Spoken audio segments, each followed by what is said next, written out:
Magandang araw mga kababos. Narito ang latest news ngayon sa PBA.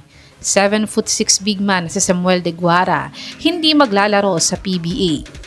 Ismael Romero hindi nagsorry kay Nick Demusis kaya hindi pinayagang maglaro sa PBA. San Miguel Beermen may bagong player na kukunin via trade.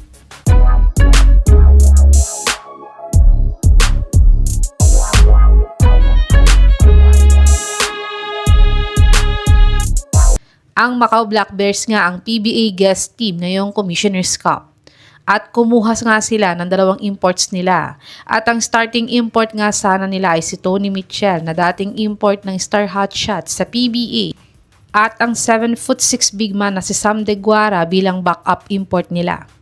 Pero ayon naman sa Spin.ph ay hindi na nga daw maglalaro si De Guara para sa Macau dahil nag-sign nga siya sa isang team na Taiwan P-League. Kaya't kailangan nga ngayong maghanap ng Macau ng backup import nila para kay Mitchell. Pero kung makakahintay nga ang Macau dahil backup import naman nila si De Guara, ay baka makahabol pa nga siya sa kalagitnaan ng PBA playoffs.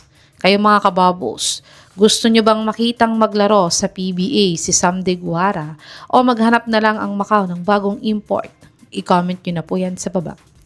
Tumungo naman tayo sa balitang hindi pa din daw humingi ng tawad si Ismael Romero kay Nick Demusis sa ginawa niyang paninipa sa Dubai Tournament. Si Ismael Romero nga sana ang import ng Meralco Boats para sa Commissioner's Cup. Pero hindi na nga tinuloy ng Meralco ang pagkuha sa kanya dahil sa mga players at coaches na nagbanta kay Ismael Romero. At ayon nga sa reports na to, ay never nga daw humingi ng tawad itong si Ismael Romero kay Nick Demusis. Itong ay kinumpirma nga ng asawa ni Nick Demusis. Sa tingin mga kababos, dapat pa bang maglaro sa overseas si Ismael Romero sa mga pinaggagawa niya o dapat na siyang iban dito? I-comment nyo na po yan sa baba. Tumungo naman tayo sa balitang may trade updates daw ang San Miguel Beermen. Ang Beermen nga ay wala pang ginagawang moves sa free agency or tradesman lang ngayong off-season dahil mas priority nga nila ang chemistry ng team nila para sa target nilang 3-peat ngayong Commissioner's Cup. Pero ang playing coach nga nilang si Chris Ross pa din ang naging main point guard nila sa PBA playoffs dahil sa depensa nga niya. Pero nagkakaedad na nga si Ross dahil 41 years old na din siya ngayon.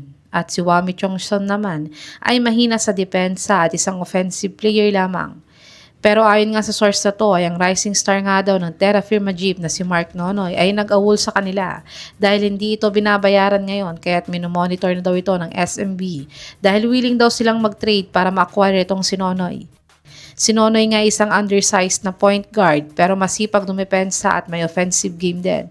Pero medyo bumaba nga lang ang stats niya last conference dahil sa pagdating ng Ahanmisi Brothers dahil parehas nga sila ng posisyon nito sa team.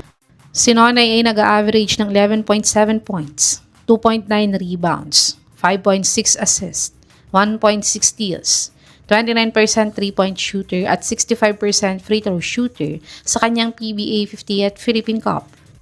Sa tingin niyo mga kababos, magiging maganda kayang addition si Nonoy para sa SMB kung makuha nila siya? I-comment niyo na po yan sa baba.